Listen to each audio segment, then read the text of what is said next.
आज मुझे जम्मू कश्मीर के 2 लाभार्थियों से आयुष्मान भारत योजना की विषय में उनके अनुभव सुनने का अवसर मिला। मेरे लिए सिर्फ आपके ये अनुभव नहीं है। कभी-कभी जब काम करते हैं, निर्णय करते हैं, लेकिन जिनके लिए करते हैं, उनसे जब संतोष के शब्द मिलते हैं, तो शब्द मेरे लिए आशीर्वाद बन जाते हैं। मुझे गरीबों के लिए और ज्यादा काम करने के लिए और मेहनत करने के लिए और दौड़ने के लिए ये आपके आशीर्वाद बड़ी ताकत देते हैं। और इत्तेफाक से देखिए, दोनों भाई, जम्मू वाले सज्जन भी और श्रीनगर वाले, अपना छोटा कारोबार, कोई एक ड्राइविंग करता है, कोई, लेकिन मुसीबत के समय में ये योजना उनके जीवन में कितना बड़ा काम कर रही है। आपकी बातें सुनकर के मुझे बहुत अच्छा लगा। विकास की योजनाओं का लाभ आखिरी इंसान तक पहुंचे, गरीब से गरीब तक पहुंचे, जमीन के हर कोने पर पहुंचे, सभी तक पहुंचे, ये हमारी सरकार का कमिटमेंट है। आज इस समारोह में उपस्थित मेरे मंत्रिपरिषद के साथी, गृह मंत्री श्रीमान अमित शाह जी, स्वास्थ्य मंत्री भाई डॉक्टर हर्षवर्धन जी, पीएमओ में मेरे साथ राज्य मंत्री के रूप में काम कर रहे भाई जितेंद्र सिंह जी, जम्मू कश्मीर के लेफ्टिनेंट गवर्नर श्रीमान मनोज सिन्हा जी, संसद के मेरे अन्य सभी सहयोगी, जम्मू कश्मीर के जनप्रतिनिधिगण और मेरे जम्मू कश्मीर के प्यारे भाई और बहनों, आज का दिन जम्मू कश्मीर के लिए बहुत ऐतिहासिक है।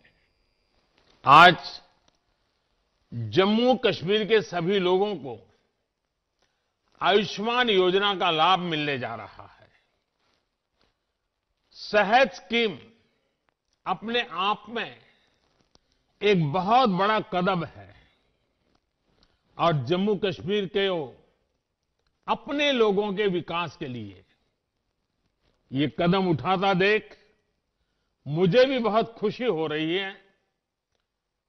और इसलिए श्रीमान मनोज सिन्हा जी और उनकी पूरी टीम को, सरकार के सभी मुलाजिम को, जम्मू कश्मीर के नागरिकों को मेरी तरफ से बहुत बहुत बधाई है। वैसे मेरी इच्छा थी कि ये कार्यक्रम कल ही हो। अगर 25 तारीख को अटल जी के जन्मदिन पर हो पाता, लेकिन मेरी अपनी कुछ व्यस्तताओं के कारण मैं कल इसे नहीं कर पाया, इसलिए मुझे आज की डेट तय करनी पड़ी। अटल जी का जम्मू कश्मीर से एक विशेष स्नेह था। अटल जी इंसानियत, जमहूरियत और कश्मीरियत की बात को लेकर के हम सबको आगे के कामों के लिए लगातार दिशा निर्देश देते रहे हैं। इन्हीं 3 मंत्रों को लेकर के आज जम्मू कश्मीर इसी भावना को मजबूत करते हुए आगे बढ़ रहा है।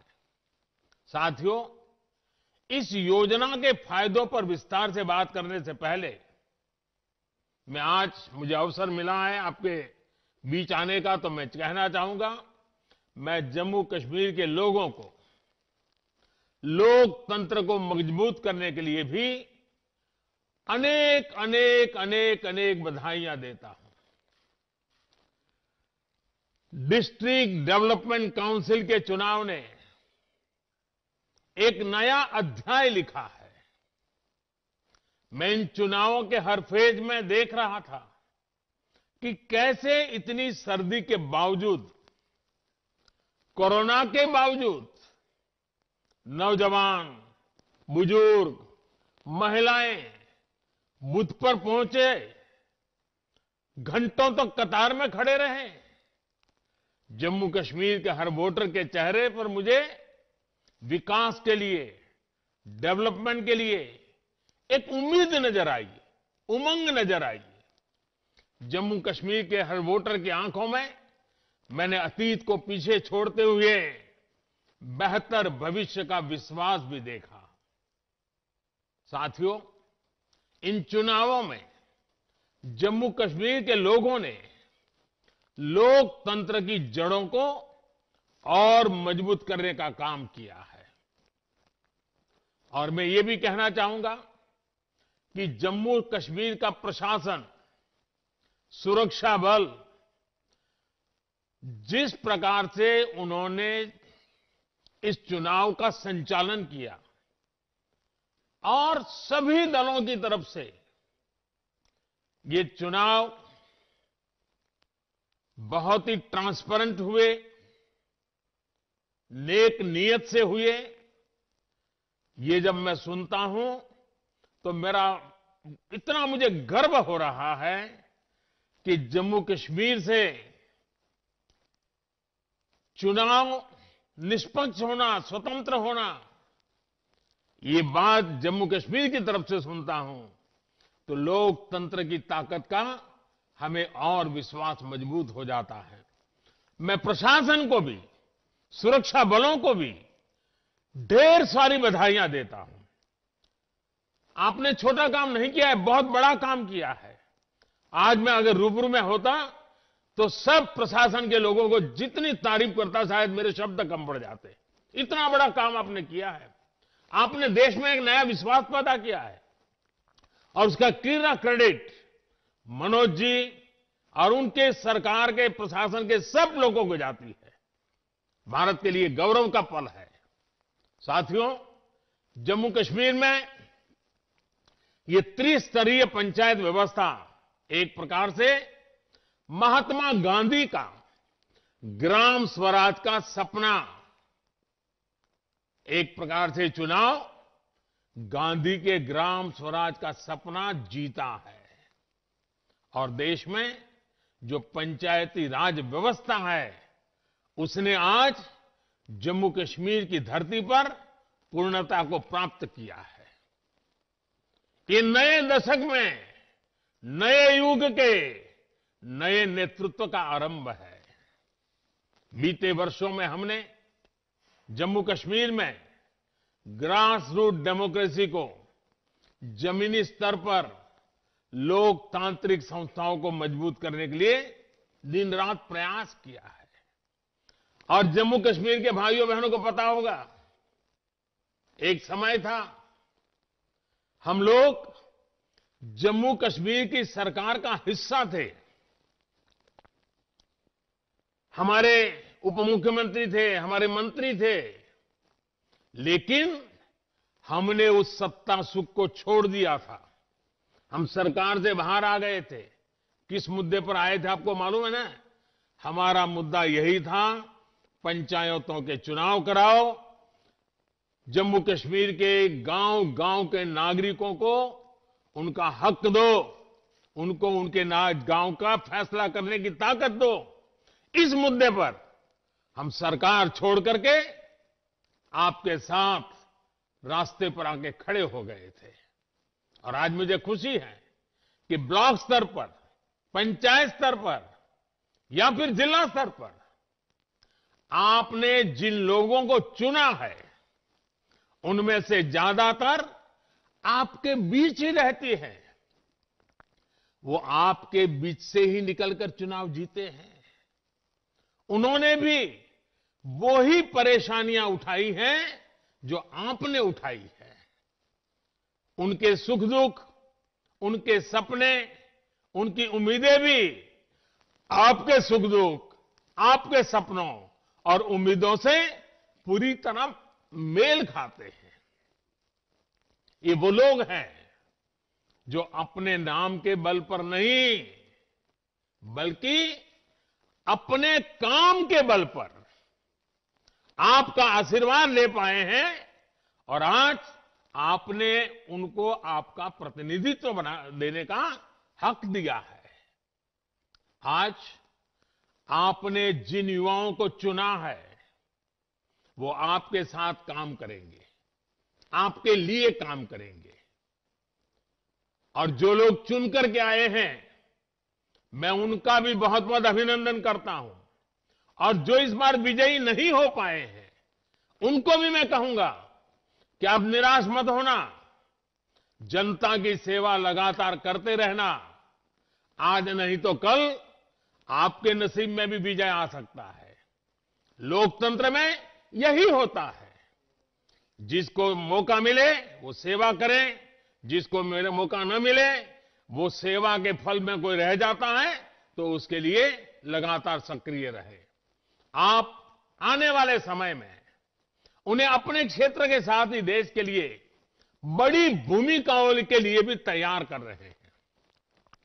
जम्मू कश्मीर में इन चुनावों ने यह भी दिखाया है कि हमारे देश में लोकतंत्र कितना मजबूत है।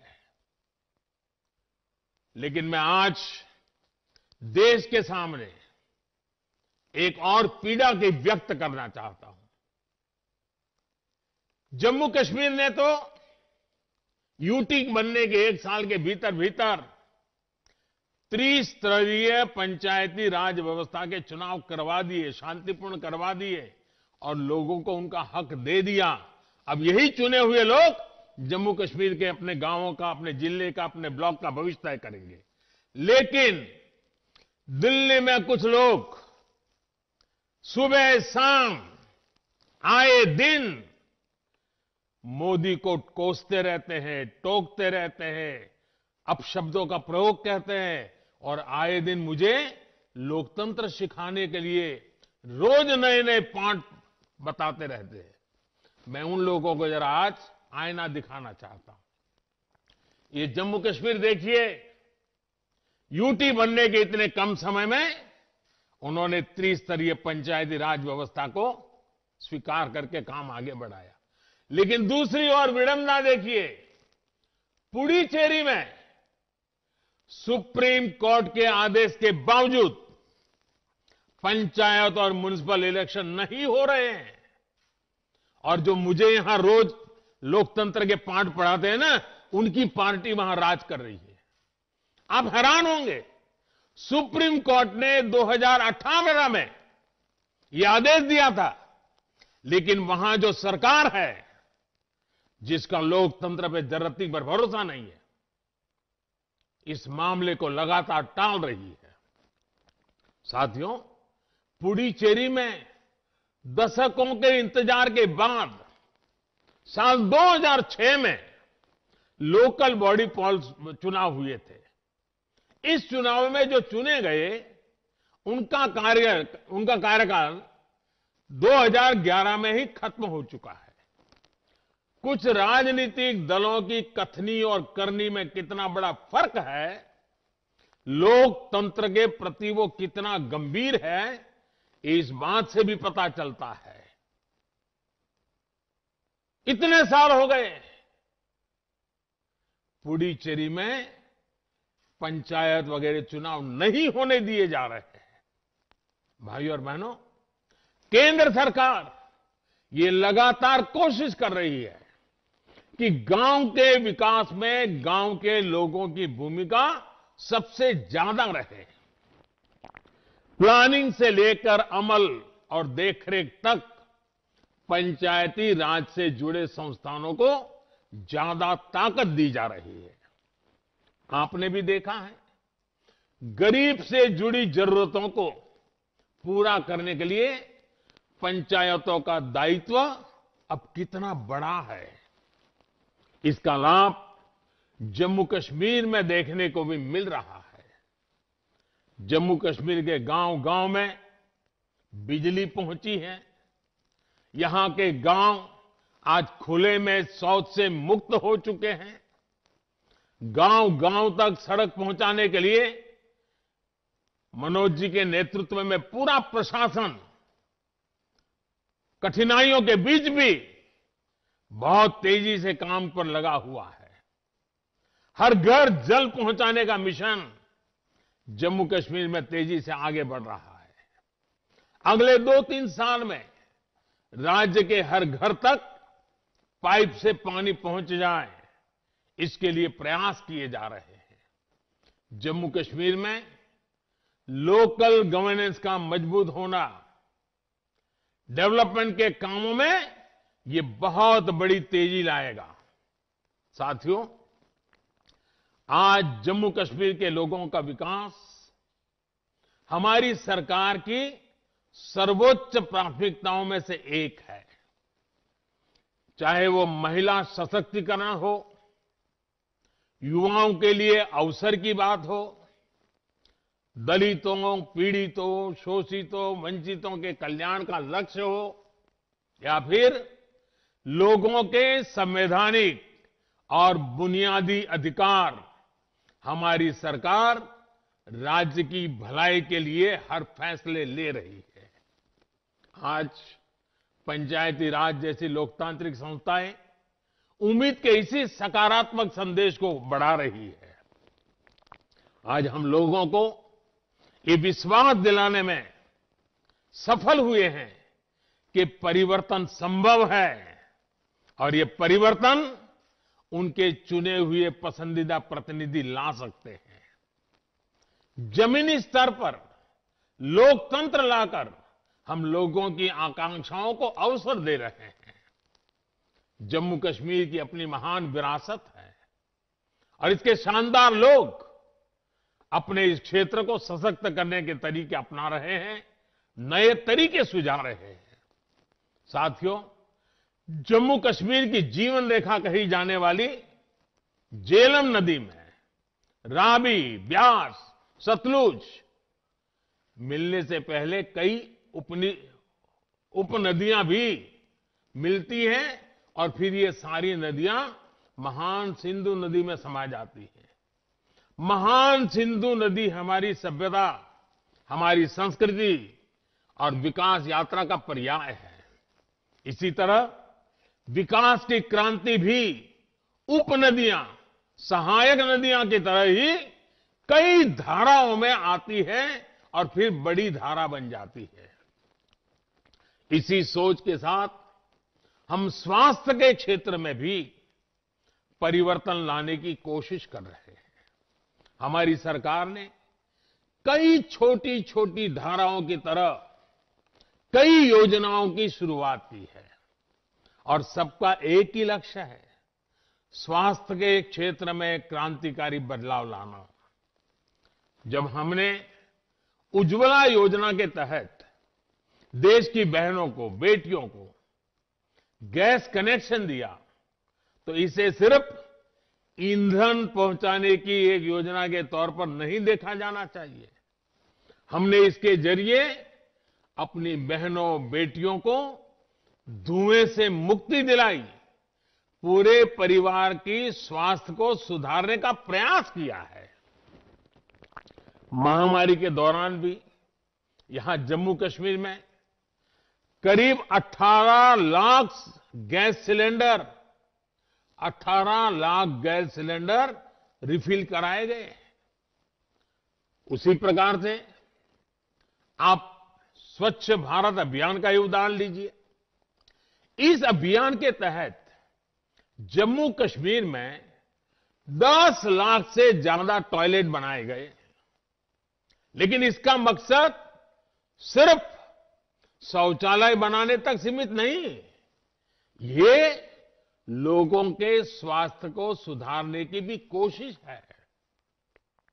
शौचालयों से स्वच्छता तो आई ही है, बहुत सी बीमारियों को भी रोका जा सका है। अब इसी कड़ी में आज जम्मू कश्मीर आयुष्मान भारत सेहत स्कीम शुरू की गई है। आप सोचिए, जब इस स्कीम के तहत राज्य के प्रत्येक व्यक्ति को 5 लाख रुपए तक का मुफ्त इलाज मिलेगा, तो उनके जीवन में कितनी बड़ी सहूलियत आएगी। अभी तक आयुष्मान भारत योजना का लाभ राज्य के करीब 6 लाख परिवारों को मिल रहा था। अब सेहत योजना के बाद यही लाभ करीब करीब 21 लाख परिवारों को मिलेगा। साथियों, बीते 2 सालों में 1.5 करोड़ से ज्यादा गरीबों ने आयुष्मान भारत योजना का लाभ उठाया है। इससे जम्मू कश्मीर के लोगों को भी मुश्किल से समय में बहुत राहत मिली है। यहां के करीब 1 लाख गरीब मरीजों का अस्पताल में 5 लाख रुपए तक का मुफ्त इलाज किया गया है। इसमें भी जिन बीमारियों का सबसे ज्यादा इलाज हो रहा है उसमें कैंसर, हार्ट और ऑर्थो से जुड़ी बीमारियां सबसे ज्यादा है। ये ऐसी बीमारियां हैं जिन पर होने वाला खर्च किसी भी गरीब की नींद उड़ा देता है। और हमने तो देखा है कि कोई गरीब परिवार मेहनत करके थोड़ा ऊपर आए और मध्यम वर्ग की ओर आगे बढ़े, और अगर परिवार में कोई एक बीमारी आ जाए तो फिर वो गरीबी के चक्कर में वापस फंस जाता है।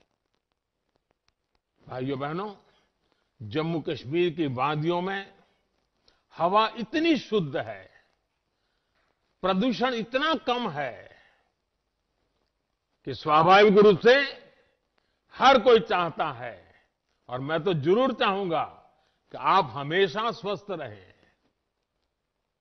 हां, अब मुझे ये तसल्ली है कि बीमारी की स्थिति में आयुष्मान भारत सेहत स्कीम आपकी एक साथी बनकर मौजूद रहेगी।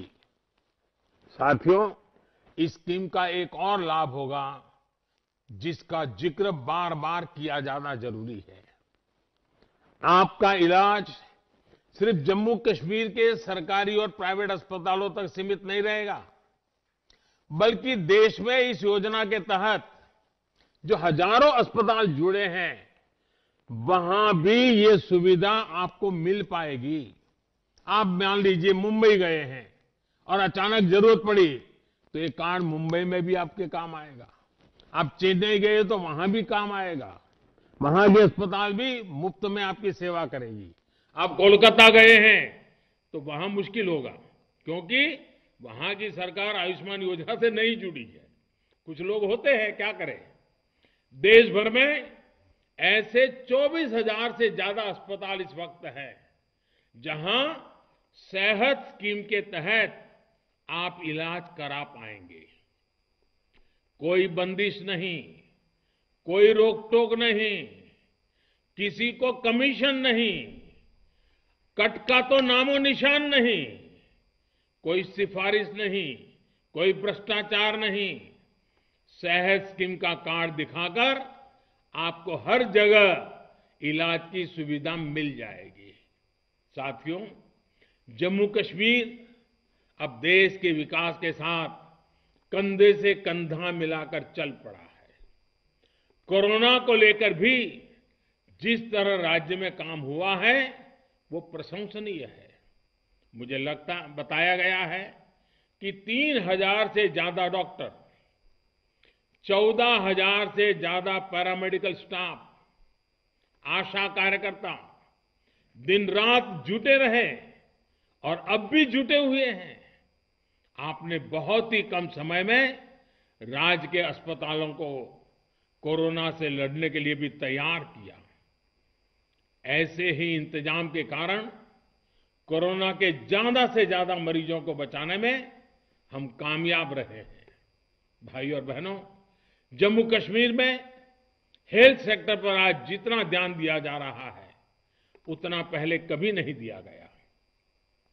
आयुष्मान भारत योजना के तहत राज्य में 1100 से ज्यादा हेल्थ एंड वेलनेस सेंटर बनाने का लक्ष्य है। इसमें से 800 से ज्यादा पर काम पूरा हो चुका है। जन औषधि केंद्रों पर बहुत ही कम दामों में मिल रही दवाइयां और मुफ्त डायलिसिस की सुविधा ने भी हजारों लोगों को लाभ पहुंचाया है।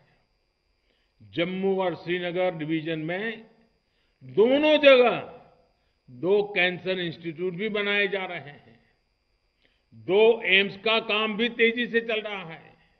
नौजवानों को मेडिकल और पैरामेडिकल एजुकेशन के लिए जम्मू कश्मीर में ही ज्यादा से ज्यादा मौके मिले, इसके लिए भी काम हो रहा है। जम्मू कश्मीर में 7 नए मेडिकल कॉलेज को मंजूरी मिल चुकी है। इसमें एमबीबीएस की सीटें 2 गुनी से भी ज्यादा होने वाली है। इसके अलावा जिन 15 नए नर्सिंग कॉलेज को मंजूरी दी गई है, उनसे युवाओं के लिए नए अवसर बनेंगे। इसके अलावा जम्मू में आईआईटी और आईआईएम की स्थापना भी यहां के नौजवानों को हायर एजुकेशन के बेहतर मौके उपलब्ध कराएगी। राज्य में स्पोर्ट्स फैसिलिटी बढ़ाने के लिए जो परियोजनाएं शुरू हुई है, वो यहां के टैलेंट को स्पोर्ट्स की दुनिया में छा जाने में मदद करेगी। भाइयों और बहनों, हेल्थ के साथ ही दूसरे इंफ्रास्ट्रक्चर में भी नए जम्मू कश्मीर के कदम तेजी से आगे बढ़ रहे हैं। पिछले 2-3 साल में इसको लेकर कैसे तेजी आई है, इसका एक बेहतरीन उदाहरण हाइड्रो पावर है। 7 दशकों में जम्मू कश्मीर में 3,500 मेगावाट बिजली की कैपेसिटी तैयार हुई थी। बीते 2-3 साल में ही इसमें 3,000 मेगावाट कैपेसिटी हमने और जोड़ दी है। प्राइम मिनिस्टर्स डेवलपमेंट पैकेज के तहत चल रहे प्रोजेक्ट्स भी अब काम बहुत तेजी से हो रहा है। खास तौर पर कनेक्टिविटी से जुड़े प्रोजेक्ट से राज्य की तस्वीर और तकदीर दोनों बदलने वाली है। मैंने चिनाब पर बन रहे बेहतरीन रेलवे ब्रिज की तस्वीरें देखी हैं और आजकल तो सोशल मीडिया में शायद हिंदुस्तान के हर किसी ने देखी होगी। उन तस्वीरों को देखकर किस नागरिक का माथा गर्व से ऊंचा नहीं होगा। रेलवे का पूरा जोर है कि अगले 2-3 साल में बेली रेलवे से कनेक्ट हो जाए। जम्मू और श्रीनगर में लाइट से रेल ट्रांजिट मेट्रो को लेकर भी बात आगे बढ़ रही है। बनिहाल टनल को भी अगले साल तक पूरा करने की कोशिश की जा रही है। जम्मू में जो सेमी रिंग रोड का काम चल रहा है, उसे भी जल्द से जल्द पूरा करने में सरकार जुटी हुई है। साथियों, कनेक्टिविटी जब बेहतर होती है तो इससे टूरिज्म और इंडस्ट्री दोनों को बल मिलता है। टूरिज्म जम्मू की भी ताकत रहा है और कश्मीर की भी ताकत रहा है। कनेक्टिविटी की जिन योजनाओं पर सरकार काम कर रही है, उसमें जम्मू को भी लाभ होगा और कश्मीर को भी लाभ होगा। कालीन से लेकर केसर तक, सेब से लेकर बासमती तक, एप्पल से लेकर के बासमती तक, जम्मू कश्मीर में क्या नहीं है। कोरोना की वजह से हुए लॉकडाउन के दौरान भी सरकार ने इस बात का ध्यान रखा कि यहां के एप्पल किसानों को दिक्कत कम से कम हो, बाजार में सही तरीके से समय पर माल पहुंचे। हमारी सरकार ने कुछ महीने पहले निर्णय भी लिया कि एप्पल की खरीद के लिए मार्केट इंटरवेंशन स्कीम को पिछले साल की तरह ही इस साल भी लागू रखा जाएगा। इसके तहत सरकार द्वारा एप्पल की खरीद नाफेड के माध्यम से और सीधे किसानों से की जा रही है। जो एप्पल खरीदा जा रहा है, उसका भुगतान भी डायरेक्ट बेनिफिट ट्रांसफर के जरिए सीधे किसानों के बैंक खातों में किया जा रहा है। इस स्कीम के तहत 12 लाख मैट्रिक टन एप्पल खरीदा जा सका है और ये जम्मू कश्मीर के किसानों को एक प्रकार से बहुत बड़ी सुविधा हुई है।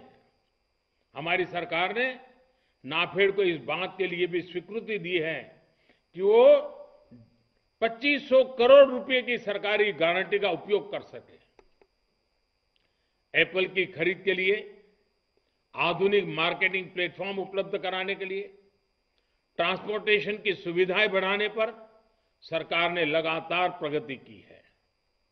एप्पल की स्टोरेज के लिए सरकार जो सहायता कर रही है, उसमें भी किसानों को बहुत लाभ हुआ है। यहां पर नए किसान उत्पादक संघ एफपीओस का निर्माण हो, अधिकतम बने, इसके लिए भी लगातार प्रशासन प्रयास कर रहा है।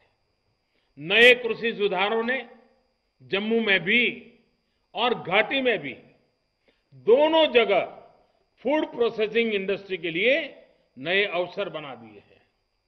इससे हजारों लोगों को रोजगार और स्वरोजगार के मौका मिलने वाला है। भाइयों और बहनों, आज जम्मू कश्मीर में जहां एक तरफ हजारों सरकारी नौकरियां नोटिफाई की जा रही हैं, वहीं दूसरी तरफ स्वरोजगार के लिए भी कदम उठाए जा रहे हैं। बैंकों के जरिए अब जम्मू कश्मीर के नौजवान कारोबारियों को आसानी से लोन मिलना शुरू हुआ है। इसमें भी हमारी बहनें जो सेल्फ हेल्प ग्रुप से जुड़ी हैं, वो ज्यादा से ज्यादा संख्या में आगे आ रही हैं। साथियों, पहले देश के लिए अधिकतर जो स्कीम बनती थी, जो कानून बनते थे, उनमें लिखा होता था एक्सेप्ट J&K। अब ये इतिहास की बात हो चुकी है। शांति और विकास के जिस मार्ग पर जम्मू और कश्मीर बढ़ रहा है, उसने राज्य में नए उद्योग के आने का मार्ग भी बनाया है। आज जम्मू कश्मीर आत्मनिर्भर भारत अभियान में अपना योगदान दे रहा है। पहले 170 से ज्यादा सेंट्रल लॉ जो पहले एप्लीकेबल नहीं थे, वो अब एडमिनिस्ट्रेशन का हिस्सा है, जम्मू कश्मीर के नागरिकों का हक का अवसर है। साथियों, हमारी सरकार के फैसलों के बाद पहली बार जम्मू कश्मीर के गरीब सामान्य वर्ग को आरक्षण का लाभ मिला है। पहली बार पहाड़ी लोगों को आरक्षण का लाभ मिला है। अंतर्राष्ट्रीय सीमा पर रहने वालों को भी 4% आरक्षण का लाभ हमारी सरकार ने दिया है। फॉरेस्ट एक्ट लागू होने से भी लोगों को नए अधिकार मिले हैं। इससे गुजर, बकरवाल, अनुसूचित जनजातियां और पारंपरिक रूप से जंगलों के आसपास रहने वालों को जंगल की जमीन के इस्तेमाल का कानूनी अधिकार मिला है। अब किसी के साथ भी भेदभाव की गुंजाइश नहीं है। जम्मू कश्मीर में दशकों से रह रहे साथियों को डोमिसाइल सर्टिफिकेट भी दिए जा रहे हैं। यही तो है सबका साथ, सबका विकास, सबका विश्वास। साथियों, सीमा पर होने वाली शेलिंग हमेशा से चिंता का विषय रही है। शेलिंग की समस्या के समाधान के लिए बॉर्डर पर बंकर बनाने का काम तेज गति से किया जा रहा है। सांबा, पूंछ, जम्मू, कठुआ और राजौरी जैसे संवेदनशील जगहों पर बड़ी तादाद में न सिर्फ बंकर बनाए गए हैं, बल्कि नागरिकों के सुरक्षा के लिए सेना और सुरक्षा बलों को भी खुली छूट दी गई है। साथियों, हमारे देश में जिन लोगों ने दशकों तक शासन किया, उनकी एक बहुत बड़ी भूल ये भी रही है कि उन्होंने देश के सीमावर्ती यानी सीमा के पास के इलाकों के विकास को पूरी तरह नजरअंदाज किया।